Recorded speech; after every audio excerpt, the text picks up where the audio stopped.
7 वर्षों तक ये सत्ता में रहे, इनको एमसीडी के एकीकरण का ज्ञान नहीं आया। 15 साल भारतीय जनता पार्टी एमसीडी में रही, भ्रष्टाचार का गढ़ बना दिया, तब एकीकरण का ज्ञान नहीं आया। जिस दिन चुनाव आयोग ने घोषणा की, चुनाव की तारीखों की घोषणा के लिए, जिस दिन चुनाव आयोग ने चुनाव की 7 साल के बाद इस सरकार को दिन में अचानक सपना आया। उस दिन मान्यवर 9 मार्च की तारीख थी। चुनाव आयोग ने तारीखों का ऐलान दिल्ली में एमसीडी इलेक्शन के लिए करने के लिए प्रेस कॉन्फ्रेंस बुलाया।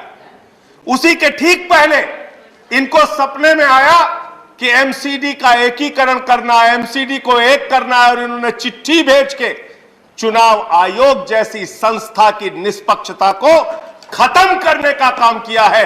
भारत के इतिहास में पहली बार हुआ कि किसी सरकार ने चुनाव की तारीखों के ऐलान से रोका है। मानव, यह बिल एमसीडी के एकीकरण का बिल नहीं है मानव, यह बिल केजरीवाल फोबिया बिल है। अरविंद केजरीवाल से आपको डर लगता है, आपकी हिम्मत नहीं है चुनाव लड़ने की। 56 इंच का सीना लेके प्रधानमंत्री जी चुनाव छोड़ के भाग गए। केजरीवाल को रोकने के लिए कह रहे हमें एमसीडी चलानी है। मान्यवर, उन्होंने कहा कि केवल और केवल भय के कारण बिल लाया गया है। भय किस बात का भय? चुनाव के हार का भय?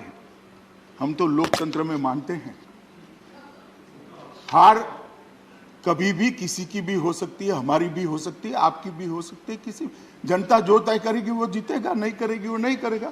मगर एक मैं छोटा सा सवाल पूछना चाहता हूं, भय किसको है मान्यवर? क्यों अभी चुनाव कराना है?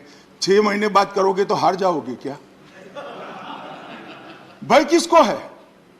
हम एक व्यवस्थापन खड़ा करने के लिए 6 महीना मांग रहे हैं, तो बाद में हार जाओगे क्या? लोकप्रियता डाइल्यूट हो जाएगी क्या?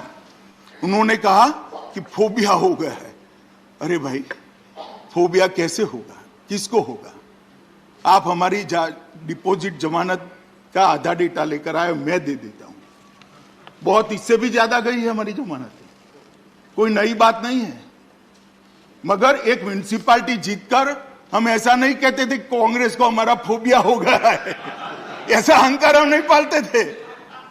हम भी देखे हैं समय भाई, बोटाद में हमारी म्युनिसिपैलिटी जनसंघ जीत गई तो आनंद हो जाता था, कह रहे भाई चलो एक बार म्युनिसिपैलिटी जीत गए। परंतु बाद में यहां आकर अटल जी ये नहीं कहते थे कि जवाहरलाल जी आपको अटल बिहारी वाजपेयी का फोबिया हो गया। मान्यवर, इस चुनाव में ऐसा क्या परिणाम आया है?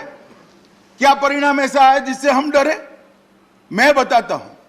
उत्तर प्रदेश के अंदर उनको 0.38% वोट मिला है आप पार्टी को, और 349 डिपॉजिट जब्त हो गई, और 306 जगह नोटा से भी कम वोट मिला है। नहीं, मैं फोबिया का जवाब दे रहा हूं रमेश भाई, हमें फोबिया होने का कोई कारण ही नहीं है। मान्यवर, टोटल 5 साल के बाद तीनों निगम की कुल देनदारी 16,415 करोड़ है, और 19,000 करोड़ इन्होंने तो यही नहीं दिए, बाकी नीचे का तो अलग टोटल होता है। ये 19,000 करोड़ देते तो आज तीनों कॉरपोरेशन प्रॉफिट में होते, और 3,000 करोड़ रुपया और नगर निगमों को सुविधाओं के लिए प्राप्त होता। इसको मैं सौतेला व्यवहार ना कहूं तो क्या कहूं मान्यवर? ये सौतेला व्यवहार ही है।